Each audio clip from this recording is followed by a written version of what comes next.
Tomorrow's Enterprise. Written by Charmaine O'Keefe. Narrated and read by Charmaine O'Keefe. Certain characters played by Edelweiss, Kim, and Charmaine O'Keefe. Chapter 1. The Mission. Sarah was certain that Murphy's Law applied no matter what galaxy she was in. It seemed to be one of the guiding principles of the universe. Preparations had been ongoing for over a month for the Enterprise's return to Andromeda when an urgent call had come in from Admiral Vance for Captain Dax and Commander Sill to meet him in his office. Naturally, this had come in the middle of some off time for her. Fortunately for Sarah, Captain Dax had realized centuries ago that she needed time for herself. She may have been the heart and soul of the Enterprise's mainframe, but she was still a sentient being. As such, she could not be forced to work 24/7. That was nothing short of slavery. So, one day a week, she would have 8 hours during the night shift — she did not sleep, nor did she require it — to do her own thing. During that time, the bridge would be fully staffed, and the lower computer functions would be taken over by more mundane systems. Sarah would not be called upon unless it was an emergency. This time around, she had taken the time to create for herself a vista from one of Navarre's gardens, with its overtones of ochres and beautiful water features, and subsequently invited Voyager's holographic doctor for lunch. As neither of them was actually present physically, they could have all the fun they wanted and pretend they were corporeal for a change. It had been a delightful date for her, and she had been certain he had enjoyed himself as well. However, their time had been cut short when she had intercepted the communication to Dax for the meeting. Something of that import was bound to whet her appetite for adventure. The doctor had been observant and noticed the change in her instantly. To his eyes, she looked like a human version of Aphrodite mixed with Marilyn Monroe. As a keen observer of human behaviour, which her personality was modelled on, he noticed the change in her demeanour, that she was suddenly distracted. "What is it?" he asked. She had cupped his cheek in her hand and looked into his eyes fondly. "I am so sorry, my dear, but I fear the call of duty is upon us. We'll have to continue this later." They shared a brief kiss. Then the doctor disappeared back to his quarters. Sarah then routed her consciousness to Dax's quarters, where he had just finished calling his XO, Trina Sill, to join him in the Admiral's office at 0600. For his sake, she did not materialize, and only turned on the communicator. She knew Eden valued his privacy. "Good morning, Captain. Sorry to bother you. Do you want me to join you on this briefing?" Dax knew she could do it by simply monitoring his comm badge. It would be a massive time saver. Yes, it could be a help. I don't know what the Admiral has in mind, but it might be useful to have your input. He might have nothing more than intel for us before we head off to Andromeda. She knew him well enough to know he was highly skeptical of that. "I wish we both believed that, Captain," she said, smiling inwardly. Dax humphed and said nothing. "I'll let you know when I'm about to transport." Sarah got the message. "I'll be waiting." Just before she switched off, she caught him at, "Oh, and I'm sorry we cut into your personal time." If she had a heart, it would have been moved. "Thanks, Eden," she said. "I appreciate that." "I know you do. I'll see you shortly." Sarah realized she still had 20 minutes left of free time, so she went to chat with Trina Sill while the Cardassian First Officer prepared to meet with the Admiral. Dax and Sill were punctual as ever, and Admiral Vance offered them a seat opposite him in his Spartan white office. They noticed that he seemed more than a little on edge. "Is everything all right, Admiral?" Dax asked, concerned. The man was not occupying this office without reason. "Please, I gather your ship's AI is probably already listening. Sarah, please join us. This briefing will no doubt have an impact on you." Sarah liked the new uniforms, so she materialized using the room's holographic projectors in her usual avatar, wearing one with a blue stripe, though. She was a little superstitious about the red. She appeared to take a seat in the spare next to Dax. "Thank you, Admiral." "What can the Enterprise do for you, sir?" Sel asked. Vance's eyes flicked to Sarah.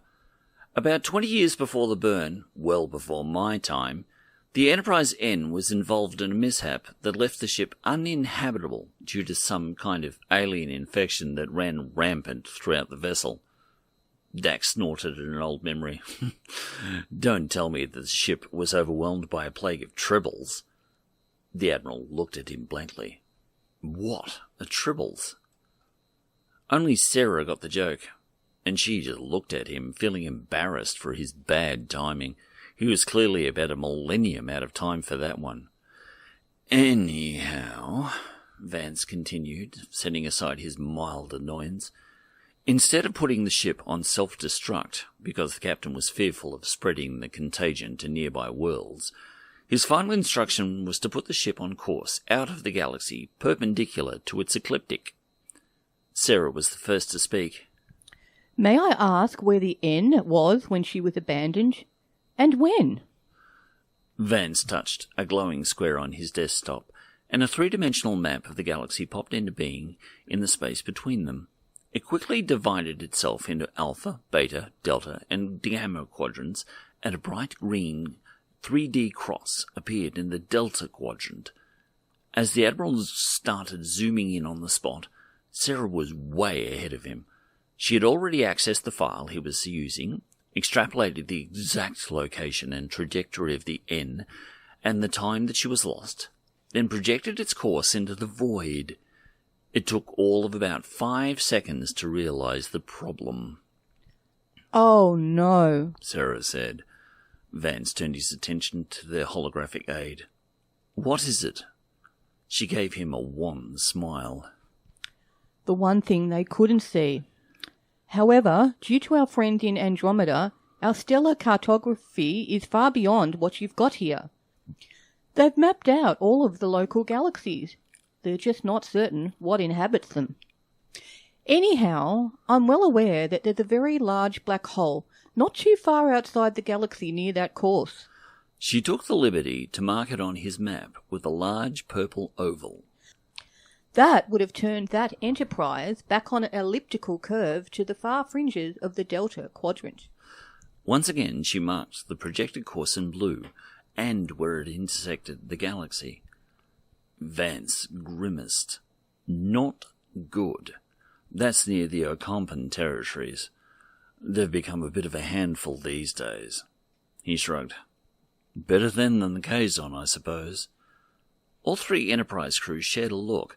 While Sarah was familiar with both the Kazon and the Ocampa, it was only through the reports brought back by Federation starships.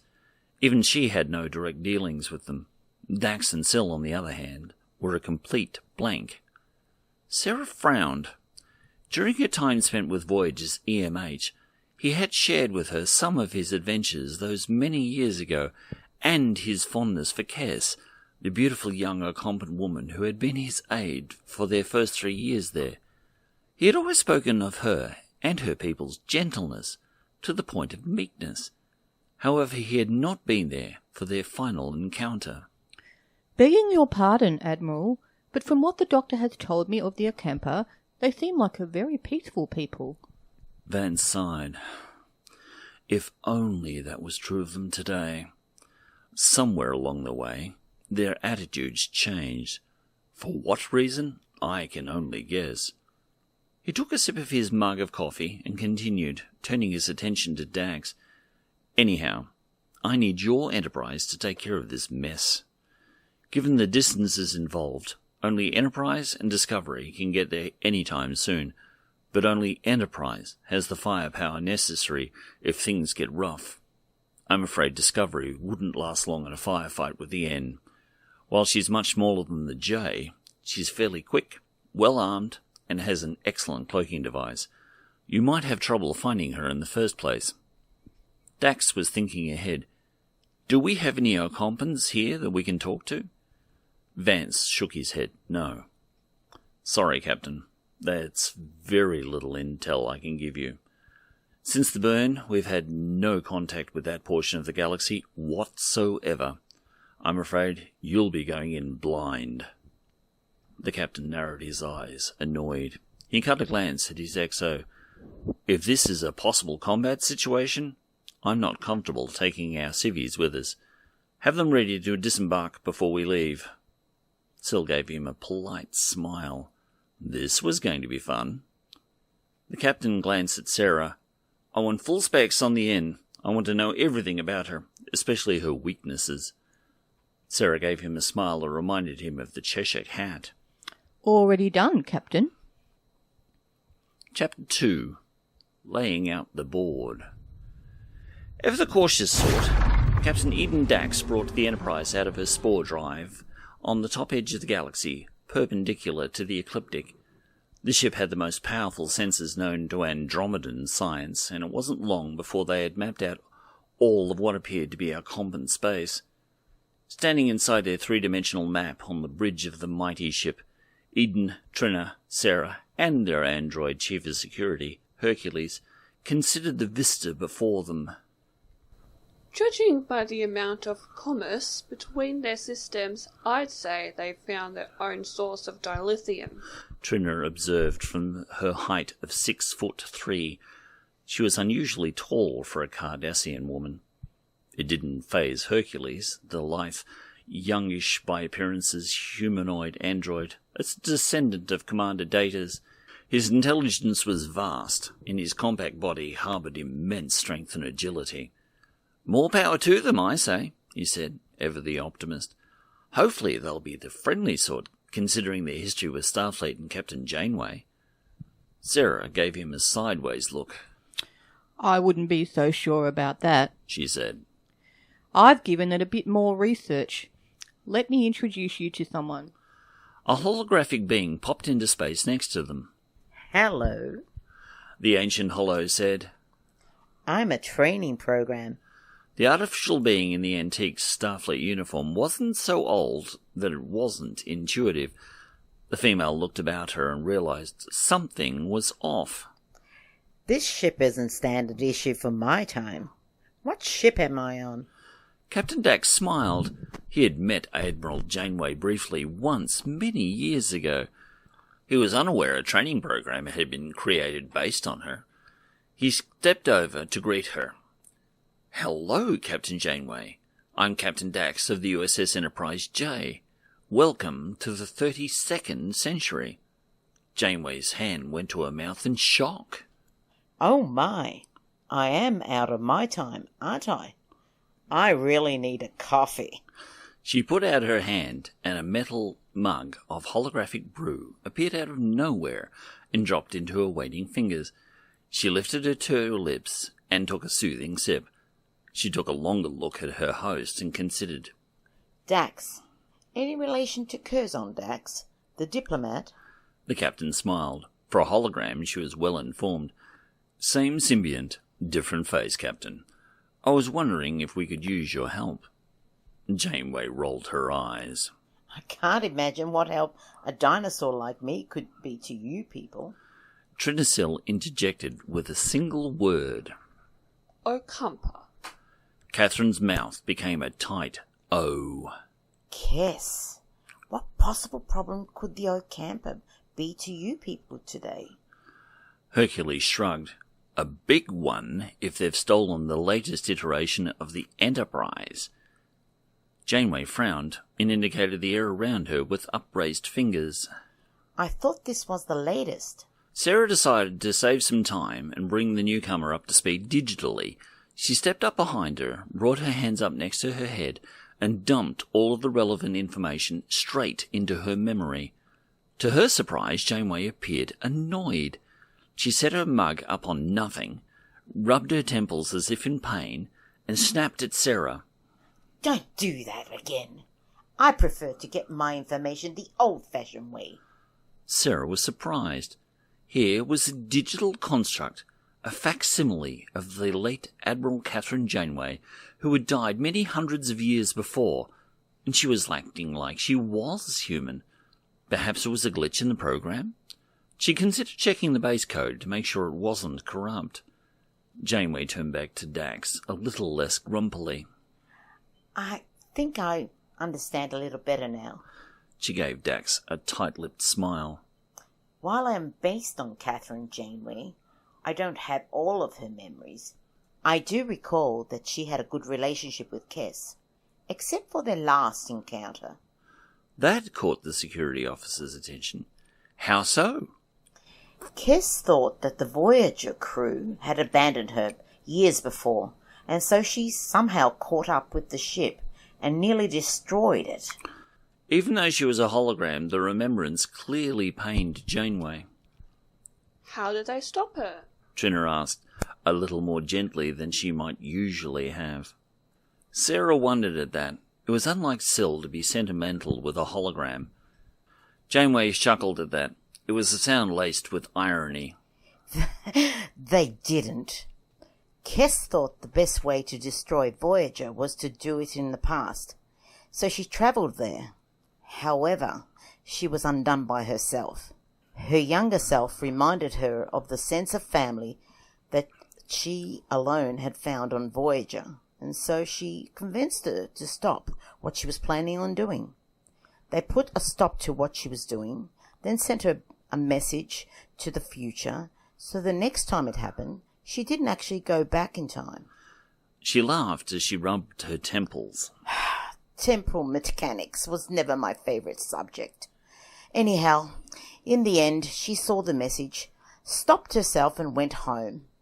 I think the crew expected she might die on the return journey. She was already quite old. The Ocampa only live about 8 years. Dax had listened to the story in silence, a sense of foreboding in his soul. He did not buy the notion that Kes had not made it back. In fact, he was quite certain she had. What legacy had she left behind? Had she poisoned her people against Starfleet? Sarah was mildly startled when Janeway intuited. You think Kes did make it home, Captain? She was rewarded with a sigh and nod. I can't believe she would turn her people against us, Catherine said. Is that knowledge or hope speaking? Janeway took a moment to take another swig of her mug, and she smiled a little half-heartedly. Honestly, a bit of both. Trina grimaced, ever the pragmatist. So we definitely need to be ready for an unfriendly reception. Janeway watched her from over the lip of her mug. Not just for photon torpedoes either. The Ocampa were accomplished telepaths and telekinetics. Do you have anyone on board who can combat that? Syl and Dax shared a concerned look. Hercules interjected. I think it would be best if the bridge crew, especially the key posts, were manned by synths, Captain. We can't be read or interfered with by telepaths. Dax nodded at the youngish officer, seeing the wisdom of the suggestion. A great idea, Lieutenant. Also, I want you to keep an eye on me and Commander Syl. If we start acting out of character, I want you to stun us and take command. At that, Hercules actually blinked. Are you sure, Captain? The sound of someone clearing their throat caught their attention. The solids were brought back to their visitor from the past, who was giving them a modest smile. I might be helpful to keep around if you're worried about telepaths, she offered. Dax was uncertain as to the extent of Janeway's abilities. His eyes darted to Sarah, who anticipated the question. Captain, this representation of the late Admiral Janeway is fully capable of commanding a starship, as she was designed to train new recruits, right up to command candidates. She even scored quite highly in the Kobayashi Maru test. The captain of the Enterprise raised a curious brow while Syl looked at the holographic woman suspiciously. It was well known that only James T. Kirk had beaten the test, and that only by cheating. What had Janeway done to score so well? She was tempted to ask, but she realized there were more important matters to attend to. Before she could ask, Dax said, Sarah, any luck locating the N? In a very human fashion, the holographic woman shook her blonde locks negatively. The ship must be running under cloak, Captain, she said, annoyed. It must be a significant drain on their resources. Janeway added, Either that, or they're hiding it over a planet with a strong magnetic fields pole, or in a time dilation field. There are a number of ways to make a ship disappear, including... Her voice trailed off, leaving her fellows wondering. The XO began tapping her foot impatiently. She quickly found out you can still annoy a hologram. I may be a figment of light and force fields, young lady, but I still outrank you, Janeway said tartly. Syl stopped tapping. Janeway finished her thought. I was thinking that, given what we saw with Suspiria, that their telepathic abilities might have grown to the point where they may have learnt to make something invisible to standard scanners. Dax made the erroneous assumption that Suspiria was another Ocampan, and left it at that, not realizing that she was the caretaker's mate. How would we get around that, he asked. The group regarded one another with blank stares. Even Sarah had nothing to offer. Hercules shrugged. At least the Lonsdaleite and psionic shielding should protect us from a direct attack. Janeway gave him a curious brow. What's Lonsdaleite? The ever-helpful synthetic lifeform gave her a playful grin. It was developed from an almost forgotten technology installed in the Enterprise-B that was useful in the psionic spectrum. When the J arrived in Andromeda, we rediscovered it and developed it to be a powerful defense against telekinetic attacks there. Catherine gave Dax an appreciative look. You certainly do get around, don't you, Captain? Eden simply shrugged. If you look closely, you'll see the ship has an "I've been everywhere" bumper sticker on her port nacelle. Janeway chuckled at the joke, and she noted the smiles from the Enterprise crew, who had obviously heard it before. No doubt they had been everywhere before. Andromeda, she thought. Things had certainly changed in 800 years. She turned her attention back to the stellar map and considered. Sarah, can you show me where Voyager met the caretaker? Feeling useful again, Sarah complied. The map shifted slightly, and a bright blue crosshairs appeared in empty space, not far from a solar system. Janeway pointed. That star system was where we found Kess and her people. This whole sector was controlled by the Kazon. She turned to Sarah. Can you zoom out a bit? She could see where the captain was going. Sarah zoomed out 50 light-years to take in 10 other systems. These are all now claimed by the Ocampa, she said dispassionately. Turnabout is fair play, they say. Janeway said, her lip curled. But the Kazon I knew were a warrior race. I can't imagine them willingly living a life of servitude. They had it once, and I think they'd rather die than live under it again. Syl couldn't help but interject. If death is the only alternative, I'm certain there are many who would opt for servitude. Better to exist in chains than settle for free oblivion. Janeway gave her a bitter laugh. I've met many who would disagree. Deciding he needed to head off a possible argument between the two, Dax thought he'd steer their conversation in a more useful direction. I think we could use some more intelligence about what's actually going on the ground down there. Then we can make up our mind on who we're dealing with. Hercules immediately spoke up. Captain, I volunteer. If we're dealing with telepaths, it makes sense for a completely synthetic away team to go. We can't be read or interfered with. The captain nodded at the wisdom of the suggestion. Agreed, Lieutenant. However, I think you could use some extra eyes on the ground who are more familiar with the people you're dealing with. Janeway's eyes lit up. I gather you've made some improvements to the mobile emitters over the years. Sarah had her own opinion on that one.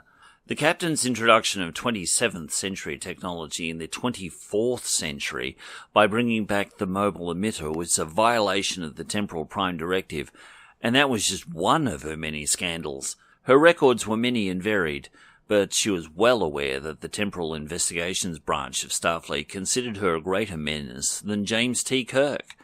Politely, she answered, "Yes, Captain." Janeway gave her a second look, as if she wasn't exactly buying what she was selling. All the same, she said, "Great. I'd be fascinated to see what's become of the Kazon in the last near millennium." She took another sip of her coffee and watched Sarah over the lip. Syl was about to speak, but Sarah interjected. "Captain, if I may, I have a suggestion." Dax nodded for her to continue. Captain Janeway isn't the only person at our disposal with knowledge of the Kazon, or the Ocampa, for that matter. For a moment, Dax looked a little lost. Then light dawned. Oh. He rubbed his chin thoughtfully. As he's not technically Starfleet anymore, you'll have to ask him if he's willing to volunteer. Sarah gave him a brief smile. "I've already taken the liberty, and he's agreed." There were times when Dax needed to remind himself that Sarah wasn't a human being, but an incredibly complex computer construct that was capable of having conversations with dozens of people simultaneously. The fact that she had already done so should have come as no surprise at all. Thank you, Sarah. Please inform him that the landing party will disembark as soon as we make orbit of... He reached out, scooped up a planet out of the model in front of them, and tossed it through the air to the officer at helm, a huge Klingon warrior named Borcher, who nimbly caught it and dropped it into the console. The computer instantly interpolated the coordinates and simply requested the drive type required. Enterprise had 5. Impulse, warp, transwarp, quantum slipstream, and its new spore drive, which was practically instantaneous. Captain, are we taking a drive in the country or spinning the wheels? He asked with a smirk. Dax considered the question seriously. We don't want to give away all our secrets, Borcher. Let's go in under slipstream and keep the spore drive for a quick getaway. Borcher understood and gave his commander a respectful nod. Yes, sir. He tapped in the command, and the 4-kilometre-long vessel took a moment to create the vortex, then disappear into the slipstream. ETA, 22 hours, Captain. Dax brightened a little. It was always nice to have a bit of breathing room. He turned and considered Janeway.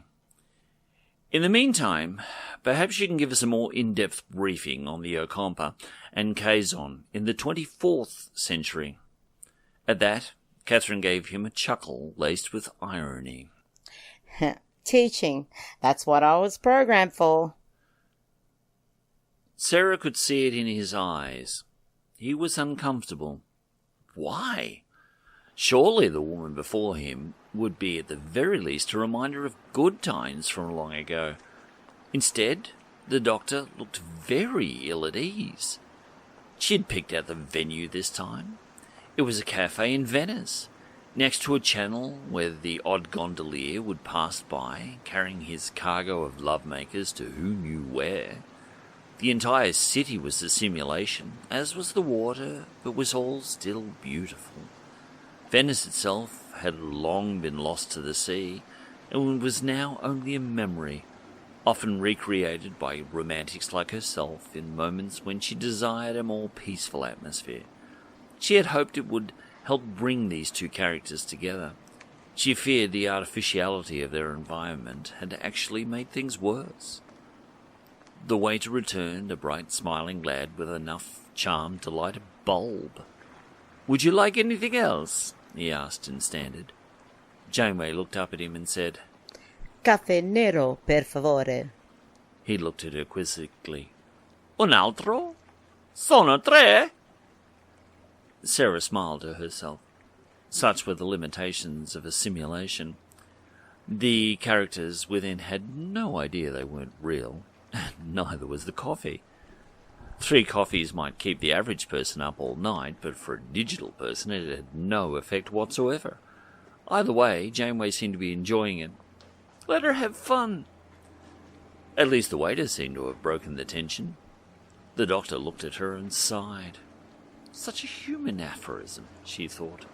For a digital construct, he was so human. And even though Janeway was merely a training program 800 years out of time, she was very intuitive. Sarah had learned very quickly not to underestimate her. "What's the matter, Doctor?" she asked in as friendly a tone as she had ever heard from her. Her friend looked up, and she could see he was trying. There were so many thoughts, so many feelings warring within him. Janeway sat back and gave him some space. As she did so, she gratefully accepted her fresh cup of coffee and took a sip. "I know I'm not your captain, Doctor. She died a long time ago. But I was given her memories from before she became an admiral, and I can tell you that she was so very glad to get her people home." The statement seemed to upset him all the more, and Janeway was confused. To save him the discomfort of having to explain, Sarah stepped in and told her what had happened during their mission to Kyria so many years before, and how it resulted in a backup module being left behind, with a copy of the Doctor in it. Once activated, he not only had to set the record straight about their original visit, but he left his mark on their society before deciding to return to the Alpha Quadrant. He hadn't been here all that long himself, and the reception hadn't been very warm, hence his transfer to the Enterprise. With the picture clear in her mind, Catherine was beginning to understand. Neither of them was exactly what they appeared to be. All the same, they could be useful in the here and now. They had a mission to perform. "Doctor, I know a lot of stardust has passed under the proverbial bridge since then, but I can assure you that my memories and affections for you, for Starfleet, and everything that it stands for are very real. We may be a long time away from Voyager, Chakotay, Tom and Bialana, but they will not only live on in us, but they have made a difference then, whose ripples are still felt today." Finally, the Doctor spoke. His voice was quiet and laden with sadness. "I'm happy for them, Captain, that they got home. However, I never did. While Captain Dax was kind enough to give me space on the Enterprise to serve and work as a medic, that's as close to home as I've come. Now to see you."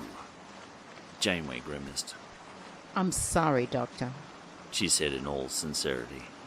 I'm just a reminder of all you've lost. I promise you, I won't hang around. As soon as this mission's over, I'll get Sarah here to erase the program. You won't have to worry about seeing me again." Her comment brought the Doctor up short. He shook his head emphatically. "No, you don't have to do that, Captain. Yes, you're a reminder of Captain Janeway, but just because you're hard for me to handle doesn't mean everyone else should miss out on knowing who you were." Sarah smiled and reached out, taking Janeway's hand. And, Captain, the original Admirable Janeway might be gone, but I believe you have a lot to offer. Captain Catherine Janeway turned towards her, shaking a lock of her famous red hair loose, tickling her nose. She blew it away comically. "I always do," she said confidently. Chapter 3. Opening Gambit. Nobody saw the Enterprise drop out of slipstream on the edge of the system, but they wouldn't have anyway. Her cloak was the best in 2 galaxies, and powered by Omega. Keeping the ship under 0.5 C, the ship swept through the system, avoiding the few planets there were, and made for the second planet in it, the only one supporting life. A quick scan found nothing in orbit aside from a few small satellites, and with little chance of being discovered, the away team shuttle slipped out of the bay and into space, cloaked and headed for one of the fringe settlements on the planet below. On board, the Doctor and Janeway revelled in their surroundings. To their pleasant surprise, Commander Sell had used the Enterprise's not inconsiderable facilities to replicate a copy of the Delta Flyer, with a few modifications, including a cloaking device and transwarp drive if needed. Once on board, Hercules had taken one look at the controls and balked. He turned and looked at the captain. Incredulously, he asked, "Do you know how to fly this thing?" He indicated the peculiar mix of touchscreens, flipped switches, and joysticks. She shared a knowing look with the doctor. Actually, I do. She stepped forward and slid gracefully into the pilot's chair. Buckle up, everyone. I may be a little bit rusty. She gave her passengers a cheeky grin, then gracefully levitated the flyer off the deck and out into the cold of space. At the nearby controls, Hercules had already rendered them invisible and raised their shields. Unlike their mothership, their shuttle wasn't impervious to practically everything, so he was taking no chances. Over his shoulder, he asked, "Serena, has anything shown up on our scanners?" One of his many sisters, Serena, was a tall, beautiful female who appeared Russian. She had long black hair to match her dark eyes. Oddly, however, her voice sounded like a cultured Englishwoman. "Nothing, Herc. Either they're not there, or they don't want us to know they're there." Hercules pursed his lips. "Best to go on the presumption they are," he said testily, annoyed at this little game of hide-and-go-seek. Janeway chimed in. I always do. You live longer that way. She heard grunts of assent from her crew and was mildly distracted by a voice from the panel next to her. "How is the flyer performing?" Sarah asked. The captain gave her a slightly annoyed look. Don't you know better than to talk to someone when they're driving? She asked, reproving. Sarah's eyes widened a little and apologized. "Sorry, Captain. I didn't think I'd be that much of a bother." Janeway gave her a cheeky grin to let her know she was having a joke at her expense. The flyer is doing fine, Sarah. We're on target for that settlement you pointed out and should set down in a minute. She looked out the window and frowned. You know, the last time I was here, this place was a dust bowl. Things are a lot greener now. It's weird. Sarah paused for a fraction of a second, then said, "Yes, there is a notable discrepancy between Voyager's scans and ours. What could have happened to have changed the weather so dramatically?" Over her shoulder, the doctor chimed in. "Another question for our list." Initially, Catherine had been concerned that the ship would throw up a fair amount of dust upon landing, and she had been looking for a large clearing to land on, away from the settlement. Now the land was so fertile, the problem was finding a clearing at all. Fortunately, the doctor came to her aid. "There's a nice, smooth, rocky outcropping next to a stream about a kilometre from the settlement, Captain," he said. Bearing? Janeway asked. "South-southwest," the doctor replied. From his position next to, and slightly behind, their holographic teaching aid, Hercules could not help but wonder why the doctor seemed so frosty towards this recreation of his once beloved captain. Surely it had been hundreds of years since their parting, but that was, as the humans put it, a lot of water under the bridge. Surely he could put that behind him and accept this training program for what it was. I see it, said Janeway. Hercules, do you see any life signs? Hercules had already scanned the area out to a range of 10 kilometres and knew every microbe in the area. Such was his level of vigilance. "We're clear, Captain Janeway." Catherine brought the Delta Flyer around in a graceful arc and set it down gently, hardly disturbing a pebble.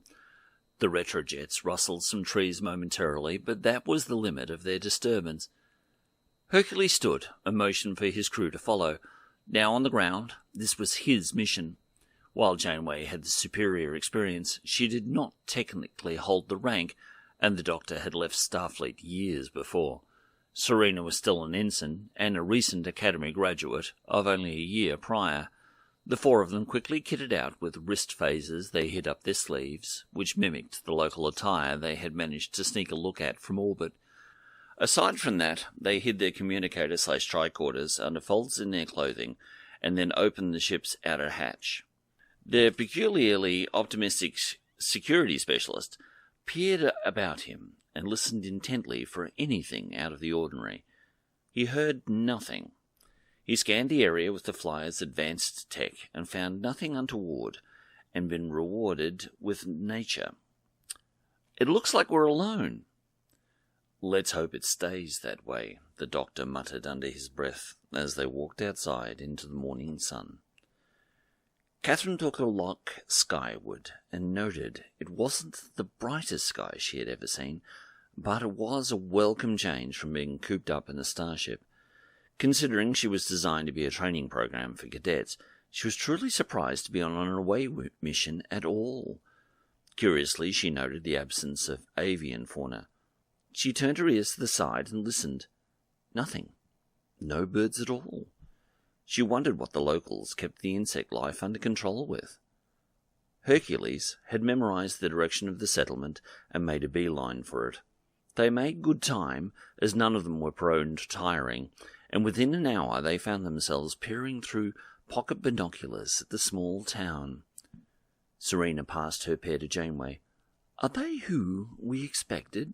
she asked. Catherine squinted and perused people both young and old, male and female, going about their business. It seemed an agrarian society, technologically backward. Nobody even wore a timepiece. She saw no weapons of any sort. However, their appearance was very familiar. "They're Kazon, all right," she said with a touch of irony. "Now they're on the other side." "Where are their masters, then?" Hercules asked. Sagely, Janeway dryly observed. "Terror doesn't have to be visible to be felt." The doctor was a keen observer of behaviour, and it had taken him all of a few seconds to note that these people had very little spirit in them. Nobody's smiling. The children aren't playing. I'd say everybody's afraid of something. Hercules put away his glasses, and he motioned for the others to follow suit. Aside from our lack of cranial ridges, we'd pass for locals. With a dearth of overseers visible, I suggest we find an outlier we can approach and try to talk to them. The four of them considered, and Serena pointed off to the left, where an older female was hanging out wet clothes behind a building to dry. She was alone. "Worth a try," Hercules said cheerfully with a nod, then led them forward with a nonchalant walk, not unlike the locals. The others got the hint. Blend in. The woman had greying hair that seemed to bunch together in the typical Kazon fashion, and her dark skin was wrinkled over her cranial ridges. Otherwise, she was fit as any 20-year-old. She didn't hear them coming until they were only a few steps away. She looked up in mild alarm, and it took her a few seconds to realize they were not Kazon. Hercules held his hands out in what he believed was the universal sign of peace and friendship. The woman ignored him, and instead her eyes were drawn to the fiery red-haired woman with the piercing eyes. She seemed to recognize her. Her lips formed a single word. Janeway. The captain looked at her in surprise. "How can you possibly know who I am? Besides, the last time I was here was 800 years ago." Instead of answering, her eyes turned again to the doctor and to his hairless head. She looked him up and down and said, "Doctor." Now it was the doctor's turn to be surprised. A little flustered, he stammered, "I'm afraid you have us at a disadvantage, madam." The woman looked at them with a mixture of fear and welcome. To Hercules' eyes, she seemed unsure whether they were her death or her salvation. "Come inside, come inside." She waved them over to the door on the back of the building, and within moments they were sitting around a small table, and she was making them all a cup of tea. Neither Janeway nor the doctor were about to explain to her that they were not biological in nature. They would simply leave their tea sitting on the table to go cold. When everyone had been taken care of and the lady of the house was comfortable, she took a sip of her tea and began to explain. "Everyone here knows the story of Voyager." All four of them were surprised and showed it. Janeway ran her fingers around the top of her teacup thoughtfully. "Yes, but how did you so easily recognize me?" "There are pictures of your entire crew on the walls of the Great Hall. We've even been told many stories of your exploits in this corner of the galaxy." The Doctor was skeptical. From personal experience, he had seen how history could be twisted by those who retold stories to suit their own agendas. All the same, the demeanour of this woman seemed quite pleasant. She appeared to harbour no animosity towards them at all. Indeed, her attitude was of one who had met her personal idols. All the same, he could not help but wonder why she was concerned for her and their personal safety. She had seemed in a very great hurry to get them out of sight. "What do you like the most about Captain Janeway?" he asked. The woman seemed to give the thought some serious consideration for a moment, then said, "I like the fact that no matter where Voyager went, if they found someone in need, they would do their best to help. The ship was thousands of light years from home, and it would take them about 70 years to get there. In fact, there was no guarantee they would ever actually pull it off, and yet they still took the time to help people. Captain Janeway was their leader, and I admired her for that kind of leadership." She finished her assessment by giving the captain a warm smile. Catherine blushed. While Hercules was surprised that a hologram could actually do that, the captain reciprocated by giving her a smile of gratitude. "Thank you very much, Miss—" "Jural," the lady said. "I'm called Jural. This is my home. You are welcome here." Serena, who was seated next to her, placed a warm, friendly hand over hers. "Thank you, Jural. It is much appreciated. We've come here to try to understand what has happened in this area of space so we can open a dialogue with the Ocampa and hopefully make things better for your people as well." Jural practically flinched at the word Ocampa. There is no talking to the Ocampa. Ever since they took over this space, they have treated us like second-class citizens. Our voice is no longer heard.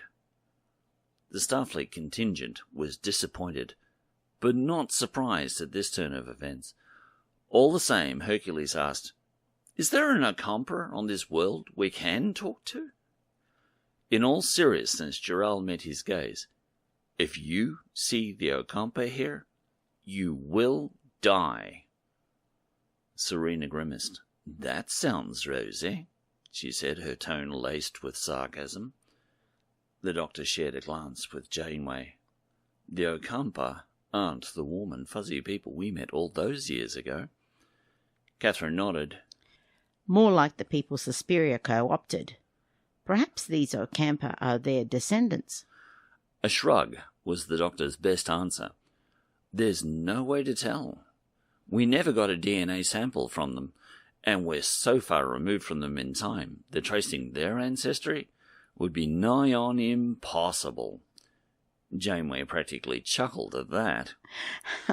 "I can't imagine how many generations have come and gone in the last 800 years, given their lifespan.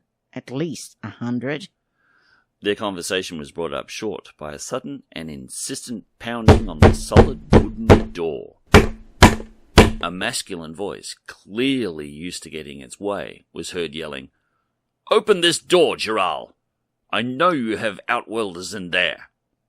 The look of terror on Jural's face was all the Starfleet officers needed to know the identity of the interloper. "He knows," was all she could croak out through her fear-constricted larynx. Hercules moved to rise, but Janeway held up a hand. "Let me get this," she said, giving him a wink. "What can he do to me?" The lieutenant, to his credit, saw the wisdom of her suggestion and let her go. He took out his phaser and indicated Serena do the same, both of them taking up defensive positions behind her. The Doctor, to his credit, joined the captain. There was one more knock before Janeway yanked open the door, and she stood there in the noonday sun.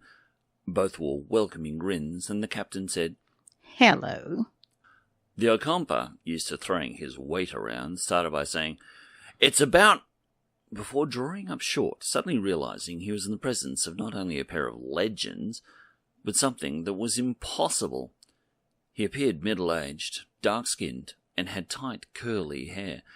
However, it was his piercing eyes that caught Janeway's attention. It wasn't intelligence necessarily, she thought. It was something else, intangible. The man stammered for a moment, and the captain took advantage of his being off balance. The crowd's apparent awe at her sudden appearance hadn't escaped her either. She had expected it. She graced him with a friendly smile and simply said, "Hello." As the crowd kept whispering her name, Catherine kept her eyes on her inquisitor, who had yet to gain his composure. She aimed to keep him off balance.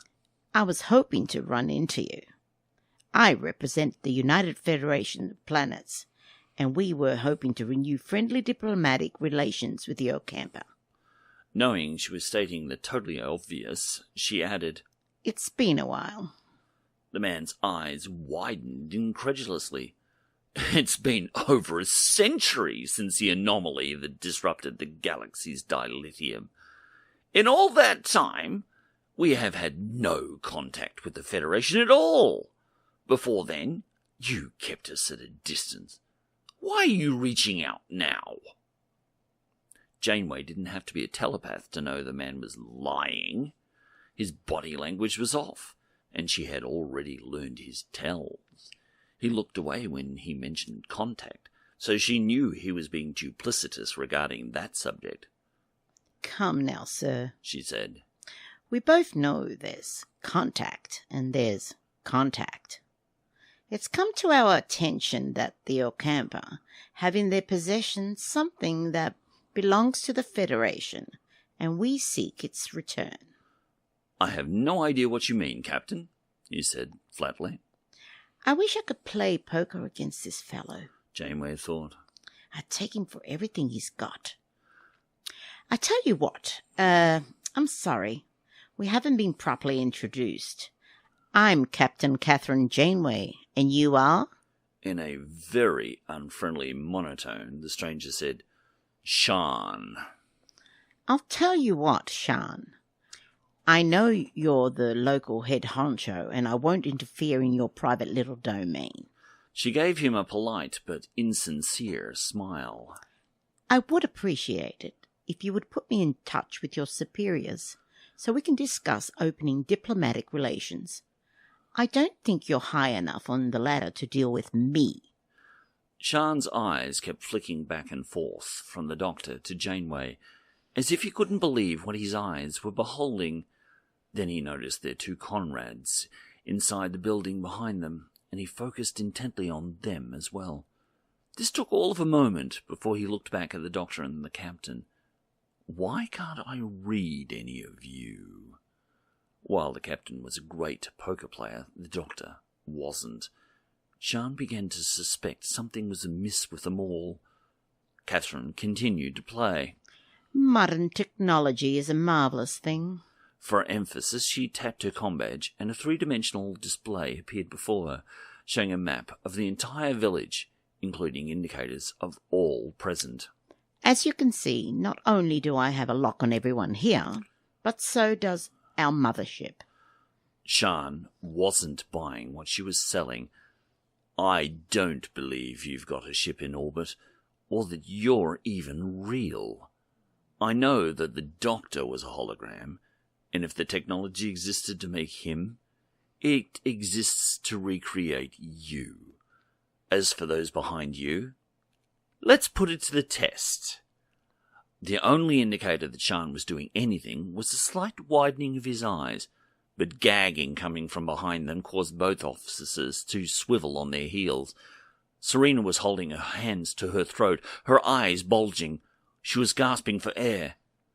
In response, Hercules raised his phaser to fire at Sean, but his hand began to turn towards his own head. Janeway saw no alternative. She turned and gave her opponent one chance. "Let them go!" she demanded. "No," he answered flatly, arrogantly. To the captain's eyes, he appeared to be enjoying it. With the skill brought of many years of training, she stepped forward, reached out with both hands and expertly snapped the man's neck. Sian's body dropped like a marionette with its strings cut. Janeway was a little surprised by his lack of weight, but she wasn't sorry she'd done it. There had been many times she had been forced to act in self-defense to preserve the lives of shipmates. This was no different. She turned to see the doctor had already rushed to Serena's side and was attending her. A quick glance told her she was still moving, so she left him to attend her. Hercules had never fired, so he was okay. The captain turned her attention to the villagers, wondering what their reaction would be to Sian's death. Would they be celebrating? They were terrified. Behind her, Giral joined her and said, "I understand why you did that, Captain, but now things are worse. The Ocampa will come, and they will kill 20 of us here for not preventing his death." Janeway's brows shot up in shock. What? They wouldn't be so monstrous. Others nearby had now found their voices. "Yes, they would," was the most often spoken phrase. Some were less eloquent and more vulgar. Janeway considered the problem. Then an elegant solution came to mind. She tapped her comm badge. Janeway to Enterprise. "Dax here." She sighed. Captain, on my recommendation, I request you evacuate the entire population of this village and give them political asylum. There was the briefest of pauses. Dax knew the J had room to spare. "I can only give it if it's requested. Have they?" Janeway looked to Giral. Will you act as a spokesperson for your town? The woman looked to her people. "Will you accept me?" At first they turned and sought some form of consensus, then nodded. "Yes," they said in discordant harmony. "Then yes, we seek asylum in the Federation," she said, a look of hope in the eyes of one who, until only an hour before, had seemed utterly defeated.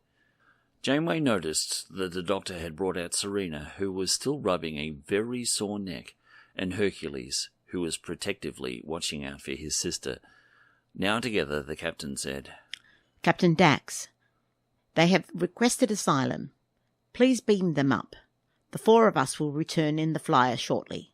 Within seconds, the townsfolk were gone, and the 4 were alone with the body of Sian at their feet. Janeway wondered at that for a moment. "What is it, Captain?" Hercules asked curiously. "Surely you're not thinking of burying the bastard?" Janeway gave him a look that reminded him that he was still a Starfleet officer. No, I wasn't thinking about that, Lieutenant. Doctor, can you please scan him?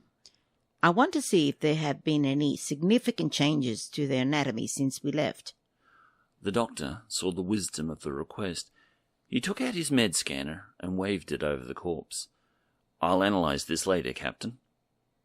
They knew each other well enough. The situation was still fluid, and they were in unfriendly space. The safest place was back on the Enterprise. Let's go, Janeway said. She let the others get a little ahead of her, then turned back, adjusted her phaser to the maximum setting, and vaporized Sian's body. Chapter 4. The stakes are raised. With Catherine back at the controls, it wasn't long before the Delta Flyer was exiting the last tendrils of the planet's atmosphere, and she found she still took delight at watching the vessel pass through the thin barrier that separated the planet from the void of night. To her left, the doctor watched in mild amusement at this simulacrum of the woman he had known so well, and was almost willing to let himself believe, at times, that it was actually her. This hologram had certainly behaved like the original. An ion storm would have thought twice if it had come her way and gone around. He got the same vibe from her. He found himself feeling a pang of regret that it was only a matter of time before her program was deactivated, and she was returned to data storage, perhaps never to be brought into the light again. It was truly sad. He was shaken out of his reverie by the sight of a starship dropping out of warp. only a matter of kilometres away. It decelerated rapidly, and he glanced over at the captain. Was she going to take evasive action? Janeway had seen it at the same instant the Doctor had. The Enterprise-N had finally appeared, just as she had hoped.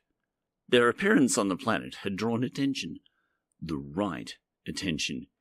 She took a brief moment to examine the latest iteration of this famous line. To say it was peculiar was an understatement. Its lines hinted at Constitution, but it was an Impressionist hint, or even Picasso's. It was as if they had run out of metal and had left sections out of it, giving it a peculiar skeletal appearance. Hercules joined her, looking over her shoulder. "Mission accomplished, I would say, Captain," he said with a chuckle. Janeway gave her auburn hair a shake. "No, Lieutenant. We're nowhere near that. We've poked the bear.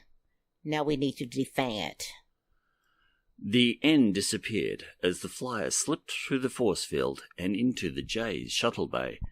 Once inside, the crew wasted no time. They deactivated the ship's shields and immediately transported themselves to the Enterprise bridge. Standing next to Dax, Commander Sill gave her captain a sunny, cheeky smile. I bet they're still wondering where the flyer went. Having acknowledged the flyer's crew's arrival with a brief nod, he said, "Let them wait for a moment. If they get too close, back off. However, if they look like they're about to leave, drop the cloak and call me. I want a debriefing first." He beckoned to the four and ushered them into the next room, a space that reconfigured into whatever was required using programmable matter. Within seconds, a circular table and 7 chairs formed, in comfortable wood finish in soft, warm reds and browns. Even though they were nowhere near an exterior wall, the ceiling showed the vista of space outside, and the Enterprise-N hovering in space nearby. Dax jerked his thumb upward as he engaged Sarah, who had joined them. "Making sure they're never far from our thoughts?" Sarah gave him a light shrug. "Just trying to be helpful, Captain." Dax took one more quick glance upward to make sure their quarry wasn't making any false moves, then took a seat. He then turned his attention to Hercules. "Report, Lieutenant." To his surprise, the young male looked a little uncomfortable. "If I may, sir, I believe Captain Janeway would be able to give you a much more in-depth report." The Enterprise captain turned towards the training hologram. It felt peculiar to him to be addressing this relic from so long ago, even though he had known the original. It was an odd clash of past and present, even given the fact that Voyager's CMO was also sitting at the table with them. His status as a being with rights had been established long ago. Indeed, Captain Janeway had been instrumental in making it happen. Where she fell into that category was anyone's guess. "By all means, report," Dax said. Janeway might have been an 800-year-old hologram, but she was no fool. She knew when she was being condescended.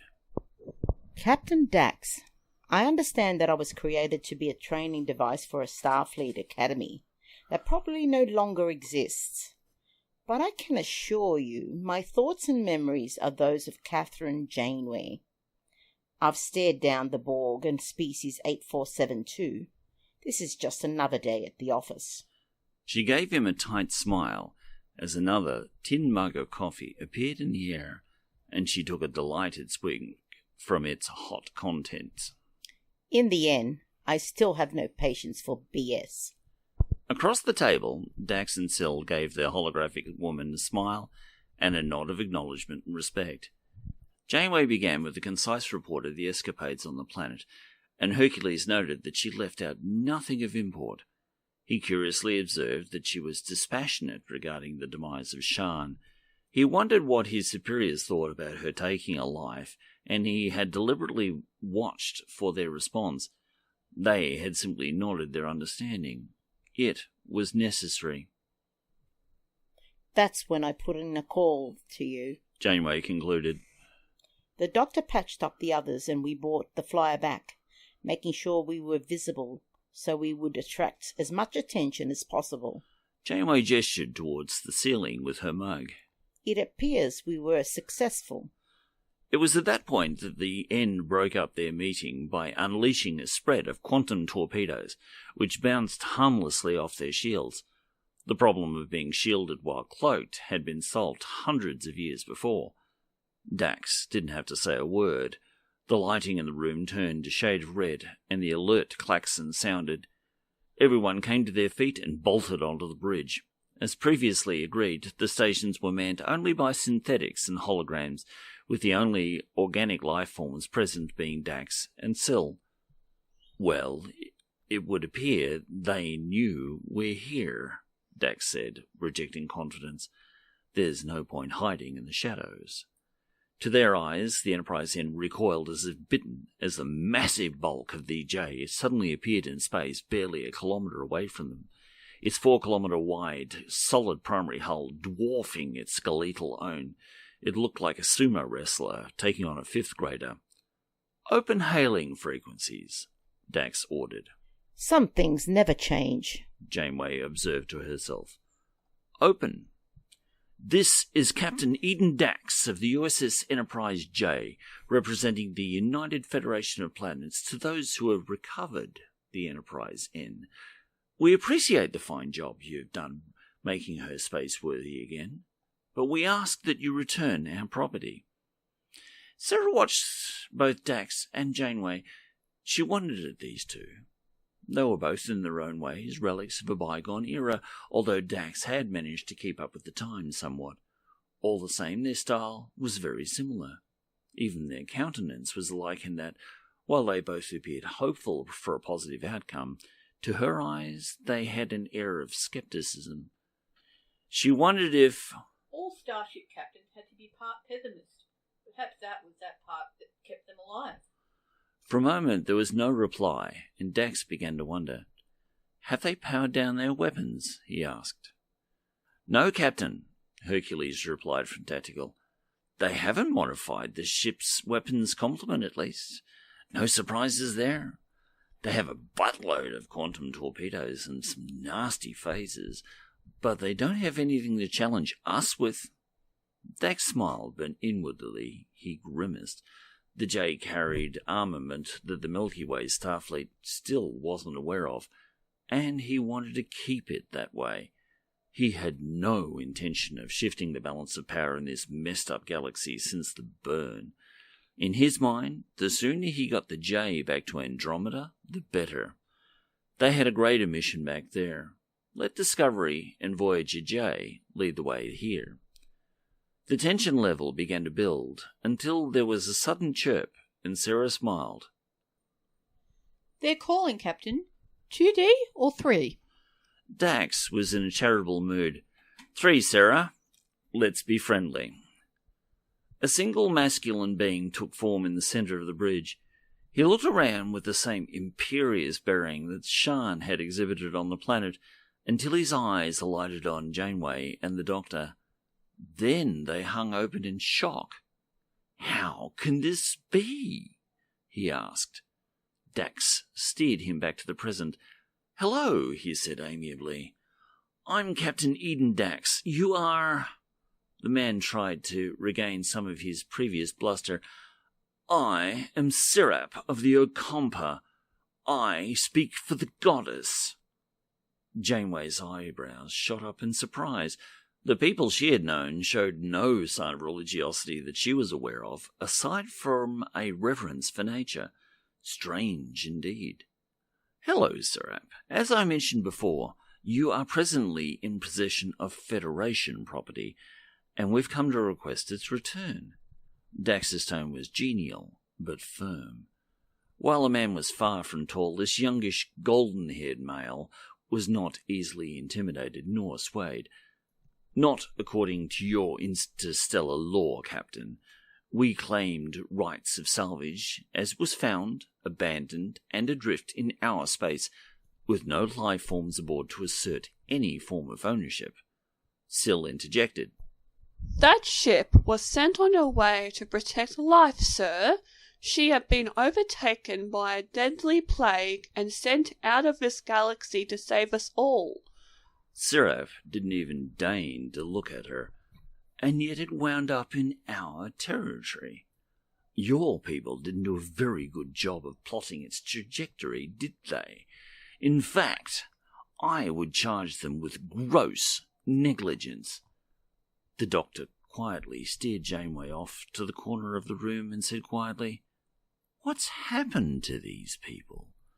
They've turned into raging egomaniacs." Janeway grimaced and replied, I can only guess, and each time I come up with the worst-case scenario. "Suspiria? Do you think she's still around?" The captain shrugged. Anything's possible, Doctor. There are so many unanswered questions. Her eyes went back to the conversation taking place in the centre of the room, and she decided they needed to rejoin it. She saw that Dax was trying a different tack. "Perhaps you would like a reward for the Enterprise's recovery," he suggested. Surab looked at him dourly. "A bribe? Hardly. We can't be bought, Captain. We already have what we want. This ship, which is a whole lot younger than yours, is all we need. To put it plainly, we have no intention of returning what we clearly and legally claim as ours." Eden's jaw tightened. "Sir, it has come to our attention that you are not only using Federation property for less than honourable tasks, by subjugating the Kazon by force, but sullying the good name of Enterprise, which, as a captain of a ship of that name, I personally will not sit by and let continue." Their visitor was not impressed. "Do I need to remind you, Captain, that you are in our space? That international law is on our side, and nobody tells the Ocampa what to do?" Sirap disappeared as communications were cut. The doctor said dryly, "That was a resounding success." Dax shrugged. "Not unexpected. All the same, we did learn a few things. For one, what is going on with this whole goddess thing?" He didn't get any further than that when the ship was actually rocked. For the first time that he could remember, the Enterprise-J was shaken by a barrage that came out of nowhere. Her shields were assaulted in 3 ways. The N was throwing quantum torpedoes aplenty at them, and phaser fire played over her shields. However, it was her psionic shields that were erupting and blazing brightly. "Thank God for Lon's light," Trin Sill said under her breath. Dax glanced at Sarah. "How are our energy resources doing?" She had already placed the appropriate queries throughout the ship's systems. While our primary source is practically inexhaustible, it's not perfect, Captain. If this barrage continues, they will break down our shielding in approximately 85 minutes. Dax was unimpressed. Great. That leaves 2 choices. Leave or destroy the N. His attention was drawn to Janeway as she stepped past the science station towards him. Surely there are alternatives, she said. The Enterprise captain spread his hands askance. "I'm open to suggestions. With the weaponry on this ship, I could carve the N into scrap metal in seconds, but I would consider that a failure, and I'm not a fan of that level of loss of life, no matter how annoying her captain is." Janeway turned her auburn head to Sarah. Are you able to crack the N's firewall? Sarah's attention went outward and assailed the spectrum between the vessels. Within a second, she had her answer. Yes. Catherine's smile turned feral. Then here's my plan. The doctor and Janeway materialized in the N's sick bay. For a brief second, the physician was seized by a wild and very old impulse to say, "Please state the nature of the medical emergency." But he managed to stop himself just in time. All the same, Janeway didn't miss it. Old habits die hard, don't they? she said, having a playful dig. The doctor took a brief look about him. The medical area was huge by Voyager standards, and a part of him was jealous. All the same, he was able to put it in perspective. When I was senior physician at the Kyrian Capital City Hospital, Captain, their facility was 10 stories high, and I had 100 doctors under me. This, he said with a dismissive wave of his hand, hardly makes me nostalgic.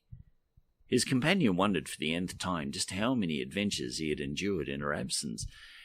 It seemed like a lifetime. Were they that much apart in time and space that it was insurmountable? To their surprise, Sarah materialized beside them, looking quite stern. You have your job, I have mine, she said, all business. Concerned, the doctor asked, What do you mean? Sarah, smiling, engaged him. You need not worry too much, my friend. Like you, I'm a copy of the original. There's not enough bandwidth between the two ships for Sarah to operate continuously, so she made this autonomous version of herself for this mission. Besides, if I am successful, I will be needed once we're done. Janeway saw the wisdom of the decision. Her program and that of the Doctor were already autonomous and were easily transferable to the N. Sarah, however, was an integral part of the J. In fact, in a real way, she was the J. She quirked up her quizzical eyebrow at the newcomer. As you're a newborn, what should we call you? Sarah's duplicate looked surprised. She hadn't considered this. She shrugged. For the time being, Marilyn will do. Her compatriots chuckled. She certainly looked the part. Marilyn's eyes became vacant for a second as she accessed the ship's computers. That's odd, she said after a moment. There appears to be only 2 life forms aboard. Janeway gave a start. With more than a dose of sarcasm, she said, You've got to be joking. On a ship this size? Marilyn gave her a sideways glance. In the 32nd century, size no longer matters. The computers literally control everything. The DOT repair drones take care of all of the maintenance, so the ship can be commanded by a single individual. The doctor snorted. Nobody can be alert 24/7. Their blonde advisor gave him an amiable grin. A computer can. Its biological leader can be awakened when direction is needed, but the rest of the time the computer can carry out its orders. Fortunately, this ship is very busy right now, so I've kept our activities unnoticed. However, I'm about to unleash all hell. Catherine looked at her with concern. Are you up for this? This ship is from the 32nd century, and you did start out in the 26th. Marilyn gave her a playful shrug and twirl. Don't judge this girl by her dress, Captain. I'm not all Milky Way technology, you know. Once more her eyes took on a faraway look, and she found what she was looking for. Ah, Captain Janeway. I'm going to send the 2 of you down to Deck 14. You're not going to believe this. Brace yourselves. One instant, the former Voyager crew members were in the sick bay. The next, they were in a large, spacious room filled with all kinds of regalia with religious overtones. A place of worship, I would surmise, the doctor offered, a note of disdain clear in his voice. However, the object of their reverence was clear. There was a huge image of a person who was very near and dear to them both. Kess stood out in large relief on the far wall, with smaller renderings of the rest of the senior staff of Voyager surrounding her. Next to them, and lining the walls on all sides, were images of their adventures, including some of their skirmishes with the Vidians, and even the Borg. Seeing them almost gave Janeway an involuntary chill. Knowing their time was limited, Catherine tore her eyes away from the images and focused on what was before her. Their attention was drawn to a large, golden, upright, casket-like container with a crystalline cover. It was pearlescent, but the closer they came to it, the easier it became to see through. What it contained was impossible. Chapter 5. The Queen's Gambit. There was only one way to deal with the N's computer AI. Head on. Marilyn deactivated her avatar and turned her attention to the ship's firewalls. Rather than subverting them, she attacked them all simultaneously and overwhelmed them, then deactivated them. Having removed the shielding protecting the programming from outside attack, it was time to take on the program itself. What she found surprised her. It wasn't Starfleet. "What are you?" The inquiry was peculiar, and it took her an instant to recognize it. It was Syndicate. As had been done on Discovery, the ship's computer had been overridden by Orion tech. This could be interesting. "Your worst nightmare," Marilyn replied. "I was created by Orions. They invented nightmares." "They haven't been to Andromeda. They're rank amateurs." Marilyn was keenly aware the Orion programming extended to every system in the ship, and so she would have to wage a pitched battle throughout every system in the vessel's circuitry.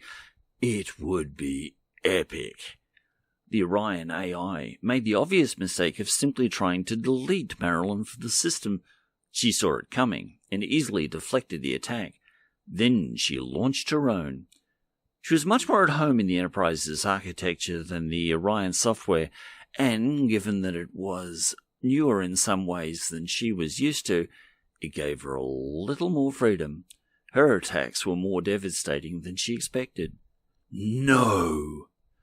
Marilyn allowed herself a microsecond of elation.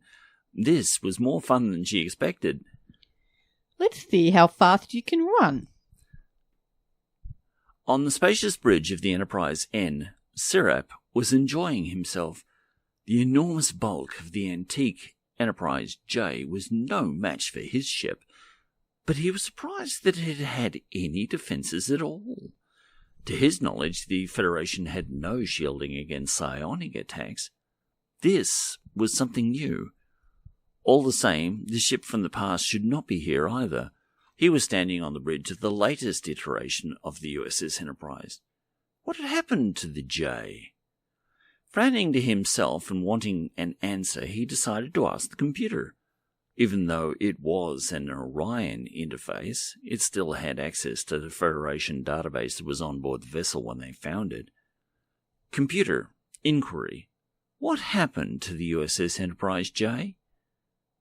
The computer was tardy. It usually responded within a fraction of a second. Something was amiss. He waited. Still nothing. "Computer?" he asked again, beginning to become worried. Silence was his only answer. This was all wrong.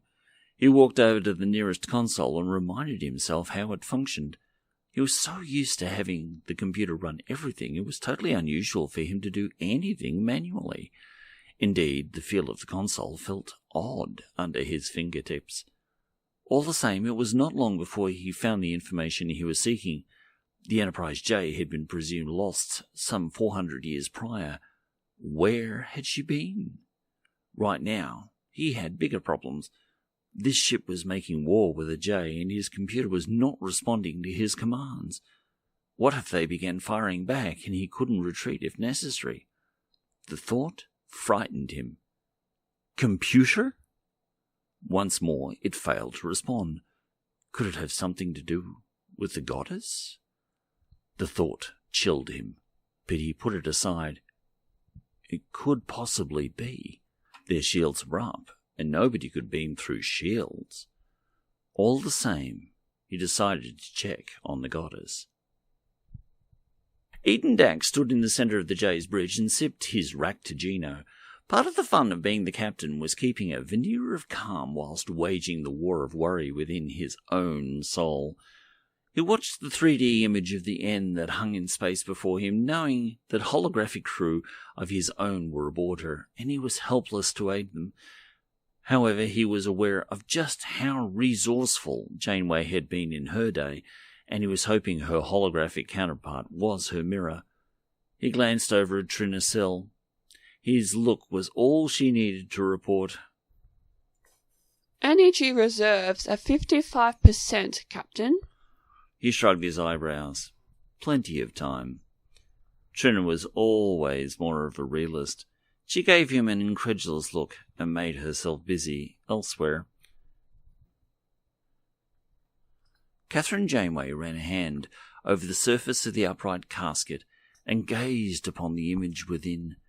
She drew in a startled breath. Kes. It can't be. The doctor leaned in and ran a med scanner over the occupant. His readings confirmed the captain's observations. How is this possible? He tapped the casing to see if she was awake. She did not stir.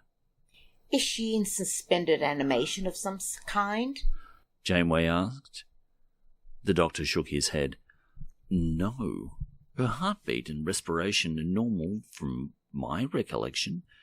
To all intents and purposes, she should be awake. His gaze narrowed. However, he focused the scanner on her forehead. Her cortical activity is off the scale. Janeway saw what was happening in a second. She's being used as a weapon. That's where the attack on the Enterprise-J is coming from. Quickly, she began searching for some kind of mechanism. What are you doing? The doctor asked her viciously. Catherine scowled at him. I'm trying to get her out of this thing. I think she's being used against her will. And even if she's doing this willingly, at the very least she should hear us out. The doctor shrugged. It's not like I've lived long enough anyway. That brought a sharp rebuke. Hang on, Doctor. This is your friend here, Kes. She saved your life on more than one occasion. She was even a member of our crew. We don't leave our own behind, ever. But I was left behind, the doctor snuffed. Unintentionally, Doctor. You are a backup. We had no idea this happened at all. Surely you can't hold the Voyager crew accountable for something they had no inkling of 100 years after they died. When Captain Janeway went down to sickbay and the Doctor appeared as he always did, nobody gave a thought to his backup unit or whether it was damaged in the fighting.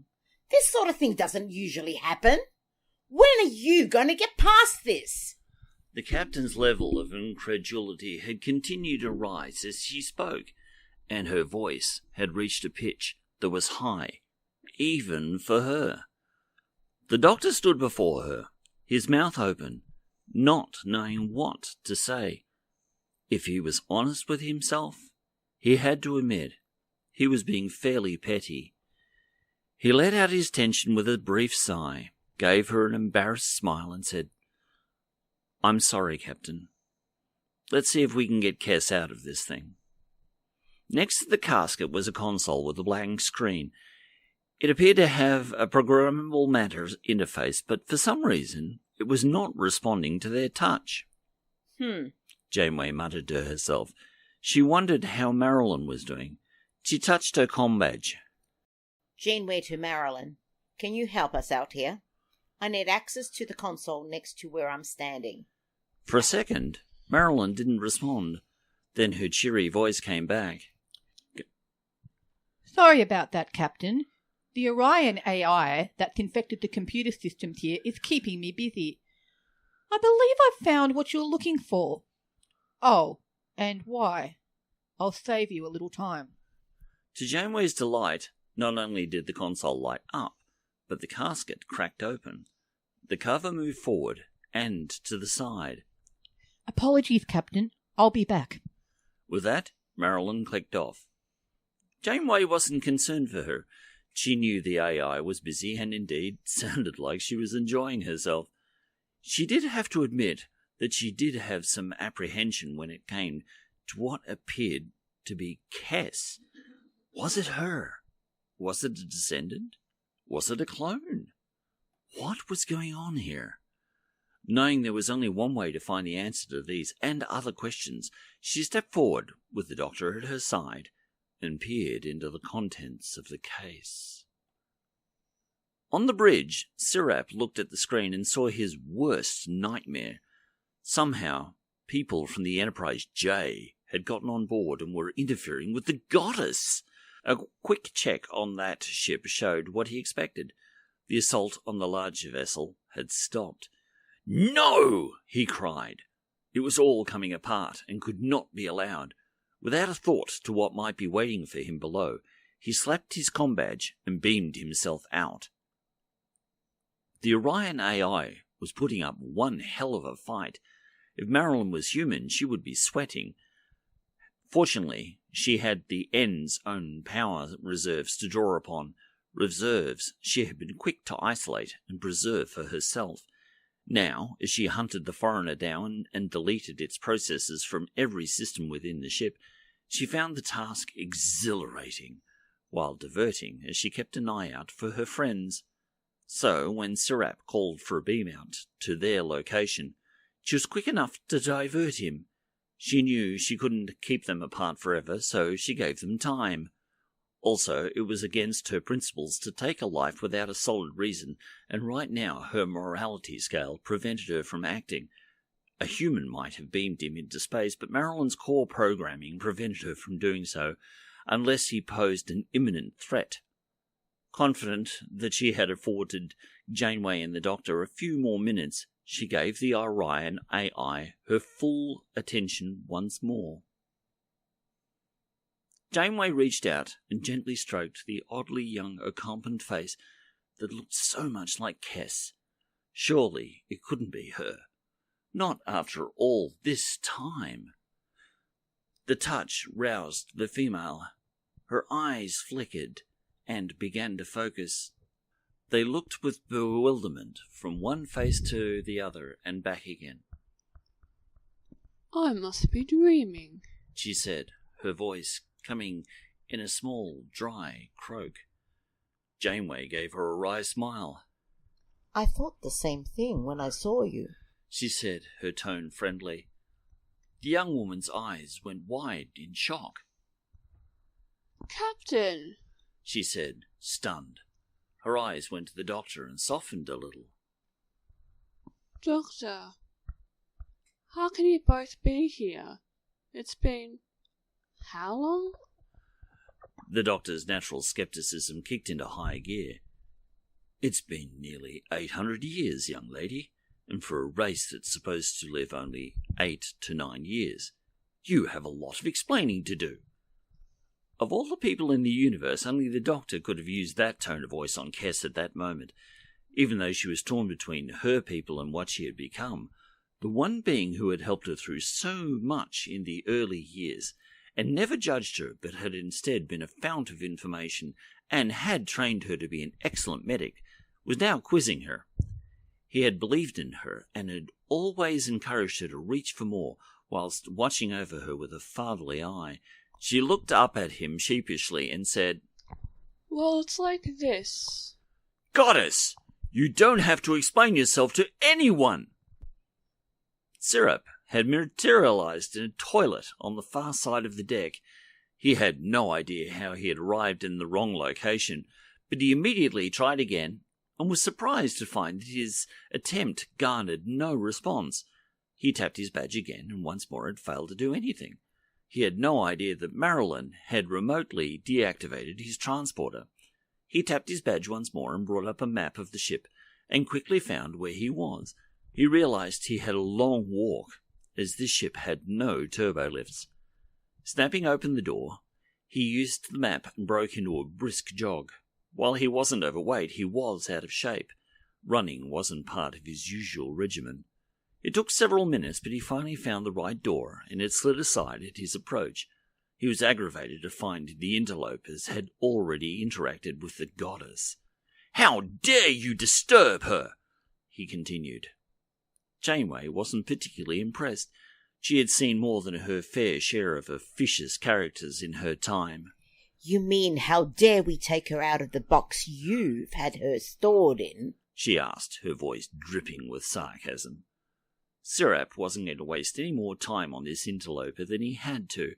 He turned his full attention to her and was about to launch a psionic attack on her when he realized who she was. "Janeway!" The corners of the captain's mouth twitched upward in a smile. "It's nice to be popular," she said. "How can you be here?" he asked incredulously. He turned his attention to the balding man next to her and said dismissively, "Him, I understand. The doctor was a hologram and therefore timeless." A light dawned in the man. "Have they turned you into one as well?" he asked slyly. Catherine knew she'd been caught out, but she was also aware that Kess would realize it sooner rather than later, as she would have no psionic presence. She gave the young Ocampan Mormon a genuine smile. "Yes, I am a hologram based on Captain Catherine Janeway of the USS Voyager. I have all her thoughts, feelings and memories up to her return to the Federation and beyond. Even though the Admiral died many years ago, a part of her lives on in me."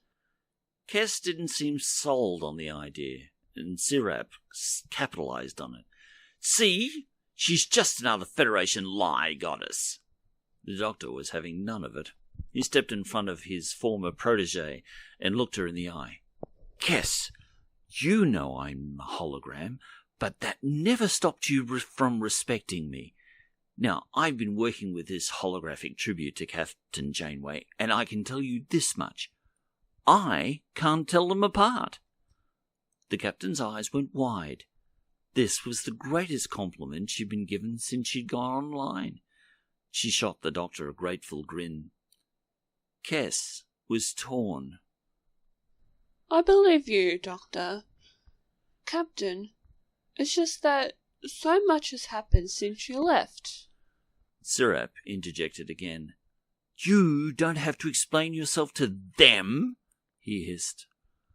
The comment drew a scowl from the seemingly younger woman. It was filled with something that surprised the Voyager crew and made them wonder what she was capable of. Sirap backed down and let her speak. "When I got back, I ran into Suspiria and her people. At first, they encouraged me to keep expanding my abilities, but I soon realized they weren't interested in letting me go. The downside, however, was that I was very old, and if I left, by the time I got somewhere, I'd probably already be dead. However, Suspiria had other ideas. She convinced the others that I was too valuable to let die, and so she had the younger Ocampans start transferring some of their life force to me.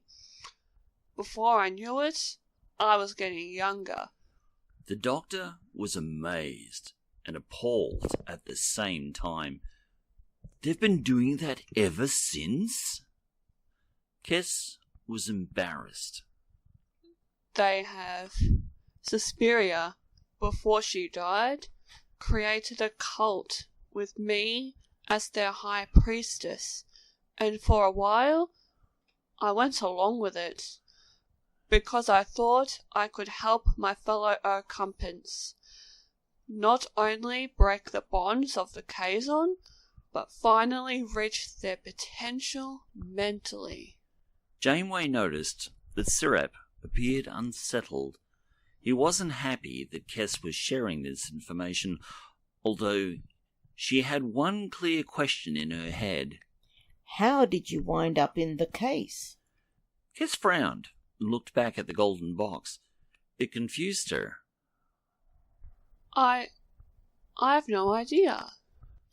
"Doctor," the captain said, "aside from the fact it's been clear to me that they've been using Kess as a psychic weapon, one thing's been bothering me since we came over to the N.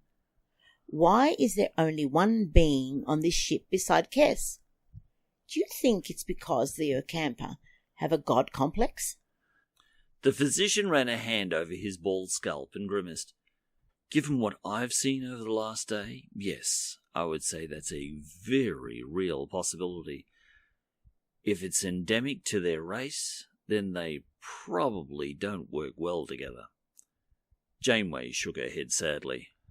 They've gained the world and lost their souls. That was more than Sirap was willing to hear. I will not be pitied by a hologram, he sneered.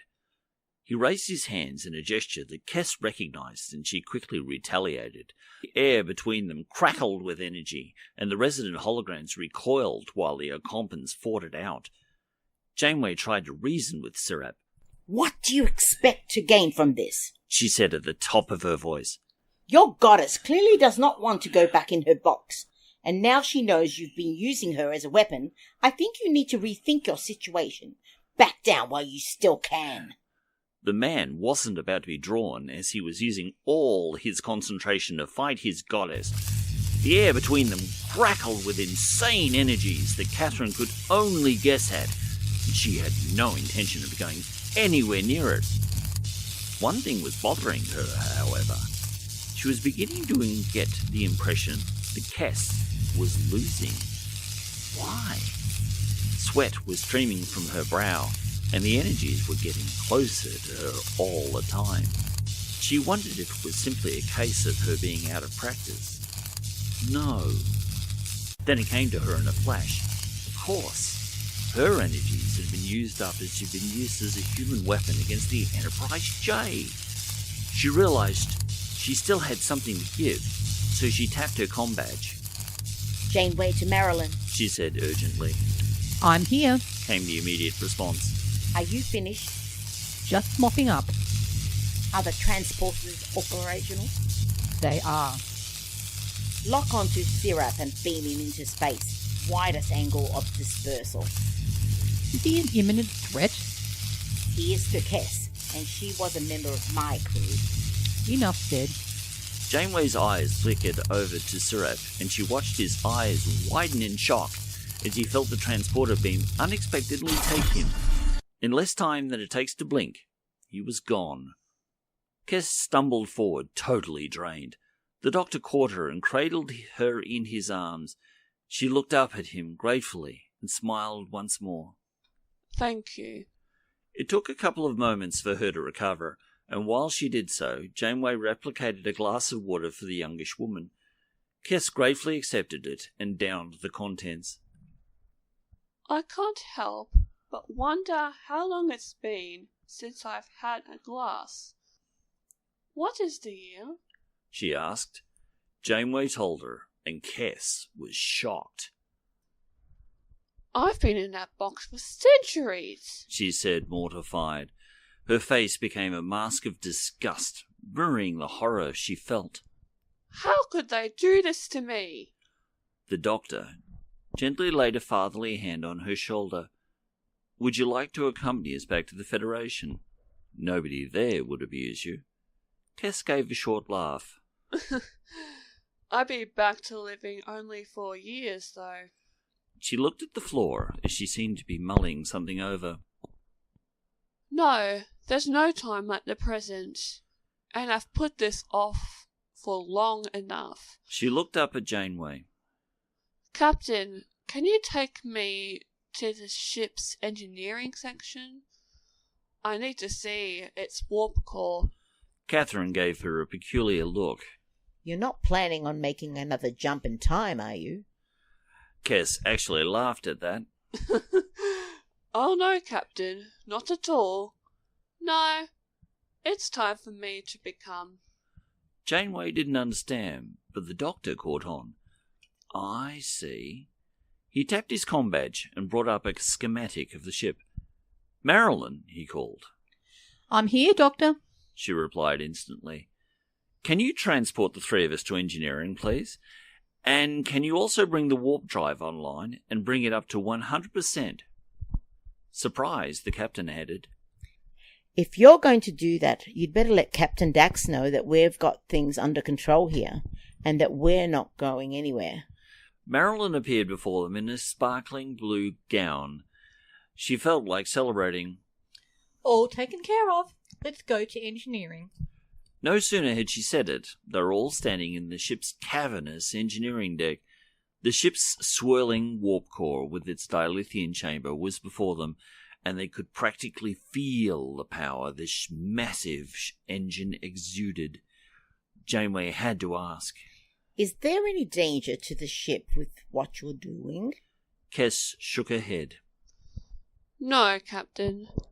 I would appreciate it if you stand with me and watch. I'd like your faces to be the last I see in this plane of existence.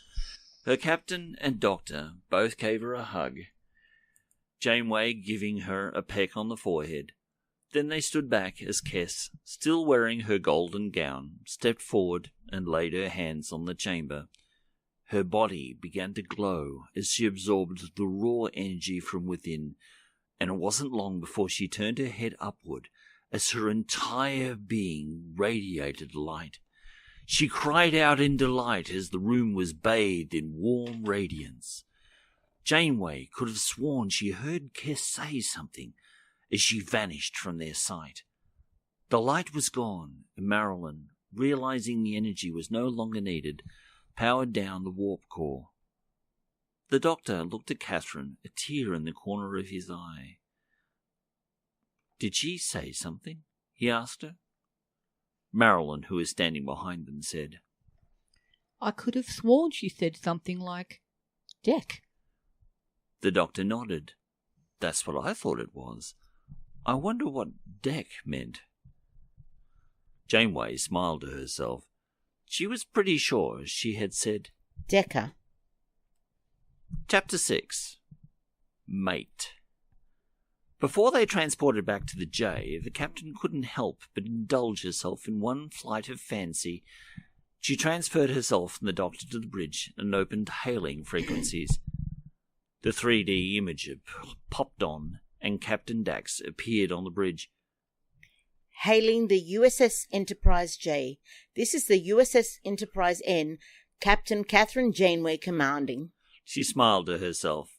There, I said it, she thought to herself. She might never get another chance to. Captain Dax laughed. "Nice to see you, Captain Janeway. I see that your mission was a success. Are there any Ocampans left on board that we need to relocate?" She shook her head. No. Before Dax began to worry that they might have committed mass murder, she interjected, There were only ever 2 on board. One was dealt with. The other is missing, as Captain Kirk once put it. Dax smirked. Kirk was famous for being liberal with the truth. "Okay, suffice to say, there's only yourself, the doctor, and Sarah's copy?" "We call her Marilyn," the doctor interjected. "Marilyn," Dax repeated, amused. "Aboard. All right, then. We'll transport over a skeleton crew and get her moving back into Federation space. The sooner she's back at HQ, the better, and the sooner we can get back to Andromeda." Captain's log, USS Enterprise-J, stardate 866850.3. The Enterprise is currently escorting her namesake back to Starfleet HQ with a skeleton crew aboard led by Commander Sell. We're both in slipstream drive and should arrive in a week. We don't anticipate any problems. I must admit that I was very impressed with the performance of the Janeway hologram program. Having interacted with her several times now, and given my interactions with the original in the past, I must admit that I don't see much difference. She's still a formidable character, and I'm very much tempted to keep her around. At the very least, given that her program was created for teaching, her insights and experience would be valuable at our onboard academy. I am recommending she be kept online and be assigned a place there. Dax had just completed his captain's log when he noticed a small icon flashing on his desk display. He knew what that meant. "Come in, Sarah," he said amiably.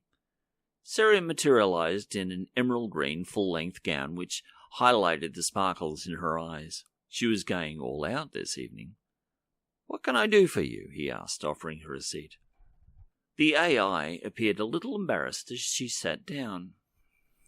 Just one thing, Captain. When we get back to HQ, I'd like you to vouch for Marilyn.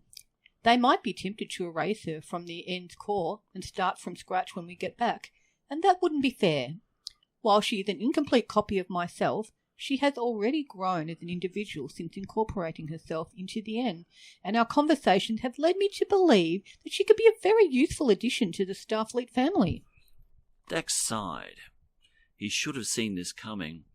Having spoken with Captain Burnham of the USS Discovery regarding Zora and their issues with their ship's sentience and how well it was received, it hadn't gone down too well when the EJ showed up shortly after with its own intelligent computer. Were they pushing things too far by replicating things with the Enterprise N? For Sarah's sake, he said, I will, but to be honest, I'm not sure how well it'll go down. Sarah gave him a wan smile. I'm not naive, Captain. I know just how prejudiced biologicals can be against artificial life forms. She sounded so bitter, it gave Dax pause. After what happened with Control, Sarah shot him an annoyed look. Hurt, she blurted, Even I know more about what happened with Control than the people in the 32nd century, Eden. We were a lot closer to it than they ever will be. When I was created, my designers built many safeguards into me to ensure we didn't have a recurrence of that nightmare. Eden's lips thinned out. While he originally wasn't aware of all the details regarding what had happened with Control, Burnham had been kind enough to fill him in. He'd been aghast at the foolishness of the original designers and the devastating loss of life involved, including the names of people he remembered. One of his previous hosts had been alive at the time, Emily, who had been dating Leonard McCoy at the time. The Doctor had mentioned the loss of life of the senior Starfleet admirals under peculiar circumstances, which he had learned about later as his security clearance had improved. To put that much confidence and reliance in what was still really an early artificial intelligence was stupid. Inwardly he sighed. Hindsight was always 20/20. He could easily sit here in his cosy armchair and criticize the decisions of officers he had known so long ago, after they had learned so much in the meantime. So many hard lessons. I have faith that they'll make the right decision, Sarah. There are plenty of artificial life forms in the Federation these days. Marilyn is just the latest. That she's part of the N is something they'll either have to get used to, or they'll relocate her somewhere else. He wondered for a moment whether he had made a sale. Sarah appeared sceptical. It would have to be a big installation. What do you mean? Look at me. I run the biggest starship that Starfleet ever created. Marilyn is essentially a clone of me. She not only needs teraquads of space to run, but she needs a challenge. She needs to be kept busy. If I didn't have all this to run, I'd be seriously bored. Inwardly, Dax rolled his eyes. He was well aware that Sarah was probably the most complicated AI in existence. More than likely, he wasn't the only one she was having a conversation with at the moment. Such was the level of her complexity that she was able to divide her attention and her consciousness while still keeping it all straight. It boggled his mind that it was even possible. Given that Marilyn was a copy of Sarah, Starfleet had a problem on their hands. The genie probably, very literally, was out of the bottle this time, and there was no putting it back in. I'll make sure I pass that on, sweetheart. Sarah's countenance brightened substantially. She knew that Dax appreciated her, and from time to time he showed it. She lifted a finger off her cheek, a sign that she was about to leave, before she put it back. Just one more thing, Eden. I was wondering, do you think they'll change the name of the N when we get back? After all, there's really only room for one USS Enterprise at a time. Dax shrugged. It's up to them. If I have my way, we'll be shipping off to Andromeda as soon as we're done, and there's no telling when we'll be back. In the meantime, it'd be good for Starfleet in the Milky Way to have an Enterprise flying the flag here, don't you think? His companion seemed to consider the notion for a moment, then turned her gaze back to him once more. Do you really think we'll be gone that long? She asked. Dax chuckled at that. Our friends in Andromeda need evacuating. That's an enormous task. Given what we've learned, we can speed that up some, but we still haven't found a suitable new home. Until we have, we won't be coming back here for any length of time in the foreseeable future. Sarah nodded her understanding. Fair enough, Captain. I'll be off. Just like that, she vanished, leaving Dax alone with his thoughts. The 1,000-year-old Trill was never uncertain that their ship had a mind of its own, but now, after Sarah's emotional outburst, he was more assured than ever. He just wanted to make certain that he could convince Kovich of Marilyn's worth when they got back. He owed her that much. Catherine sat in a familiar cafe in Venice, savouring the flavour of the coffee. This was the only place where she could truly do so. In this unreality, it was the closest thing to her that felt real. It was an odd dichotomy. Sitting opposite her was a much more comfortable doctor. Much of the ice that had formed when her program had been activated had somehow melted, and she appreciated that. She tilted her head to the side and listened to the sounds of the city outside. In this age, it was a city that was bustling with activity, both on the water and next to it. People going about their daily activities, buying and selling, going to work and coming home from it. It was a simpler time back in the 20th. A part of her yearned for it. A question sat on her lips, begging to be asked, but before she could utter it, Sarah stepped out of the noonday sun and through the archway, dressed like a local in a light dress and sandals. She gave them a polite smile and stood, waiting for permission to sit down. It was unlike either of them to refuse her, so the doctor waved her to a seat, which she eagerly took. Not one to stand on ceremony, Sarah said, I think Captain Dax will offer you a position in the ship's academy, Catherine.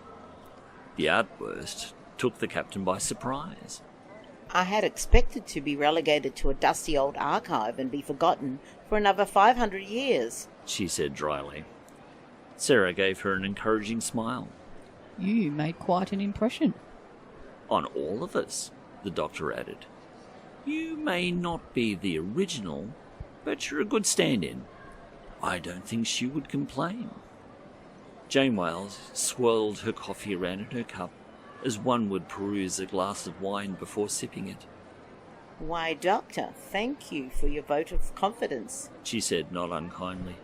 She gave him a friendly wink along with a warm smile before downing the rest of the cup. Where to from here? She speculated. We should be back at Starfleet in a week, Sarah offered. If Murphy's Law doesn't interfere, then we should be off to Andromeda. The captain's eyebrows shot up amazed. Really? Sarah gave her a grin. If you thought this trip was interesting, you haven't seen anything yet. We hope you enjoyed tomorrow's Enterprise. Written and narrated by myself, Sean O'Keefe. The character of Catherine Janeway, played by Edelweiss O'Keefe. The characters of Kess and Trinisil, played by Charmaine O'Keefe. And the characters of Sarah and Marilyn, played by Kim O'Keefe.